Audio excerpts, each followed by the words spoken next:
Hey guys, I am going to do a quick tutorial on how to find the midpoint of a segment.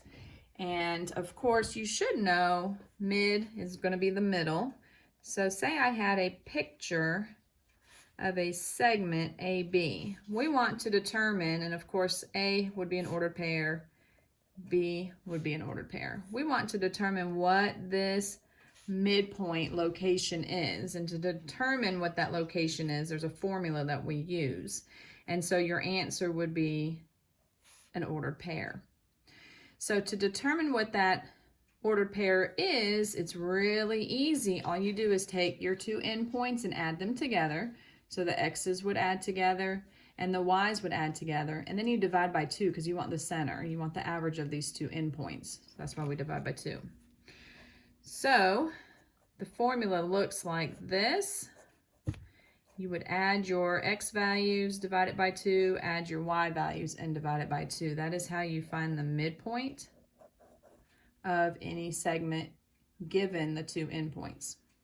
So I'm going to show you an example. If I have a point A, we'll say 4, 5. And I'll say I have point B, 6, -3. So all you're going to do is add these together. Okay, put the x values together, which is the 4 and the 6. So add that and you get 10. Put your y values together. So if it helps, you can label your x, y, x, y. So x's gave me a 10. My y's, when I add, I get 5 plus a -3. And we know our integer rules. Signs are different. Subtract, keep the sign of the bigger number. So we get a 2. So I'm not done yet. All I've done was add. Now I have to take this value, the 10 and the 2, and divide it by 2. So 10 divided by 2 is 5. 2 divided by 2 is 1. And that is how easy that is. Add and divide by 2. Add, then divide by 2. That's all you have to do to find the midpoint. Pretty simple. Add, then divide by 2. Sometimes they want to get really fancy with you, and sometimes they will give you an endpoint.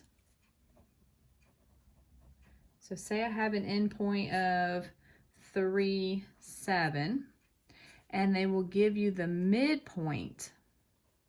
Okay, they're going to give you the midpoint. I'm just going to make up some numbers here.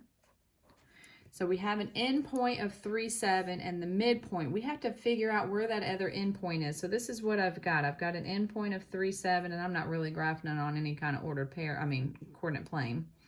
Just drawing it out so you can see what it looks like. And that is a crooked line. All right, so what I've got is my midpoint here. I don't know what that other endpoint is. So what I can do is some students count backwards and count forwards.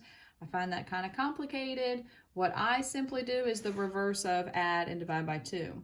So to reverse this, you would multiply by 2 and then you would subtract. That is the opposite operation for finding the midpoint. Okay, so instead of finding the midpoint, we're working backwards. We need to find the endpoint. So what I tell my students you're going to do is to double, that means times 2, the midpoint. Double the midpoint, then you would subtract the given endpoint. Super simple. So to find a missing endpoint, now this is not to find the midpoint. To find the midpoint, you add and divide by 2. Okay, you'd add these two together and divide by 2. Finding the midpoint, super simple. Finding the missing endpoint, when you know the midpoint, that's when you double the midpoint and subtract the endpoint. So for this example here, I would take my midpoint, which is the 2, 4, and I'm going to double it. So when I double my midpoint, I get 4, 8, right? 2, 4 doubled, 2 doubled is 4, 4 doubled is 8. Then I'm going to subtract my endpoint, which is 3, 7. And you have to be careful when you're subtracting, especially if any of these are negative. Just, use a calculator. Remember, subtract a negative becomes a plus. All right, so in this example, I have 4 take away 3, which is 1. 8 take away 7, which is 1. And there is the other endpoint that I was missing. I'm going to show you another example. So if I have an endpoint of negative 1, 5. So I'll make one of these values negative. And I have a midpoint.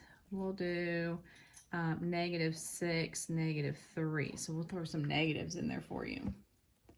All right. Again, I'm looking for an endpoint because I already know my midpoint. So all I have to do is double this value here, which is my midpoint.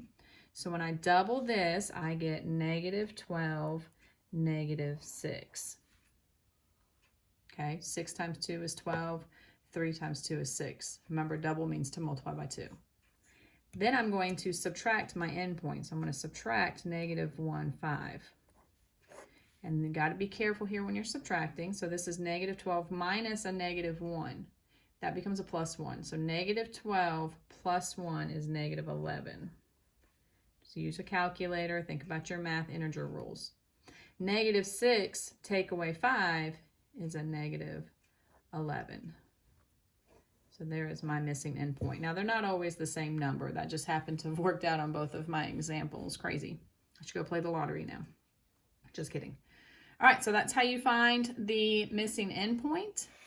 This is how you find your midpoint. You would divide by 2 after you add the 2 ordered pairs together. All right, I hope that little tutorial helped you. And hopefully now you can do your assignment for this week. And I will see you guys soon. Bye.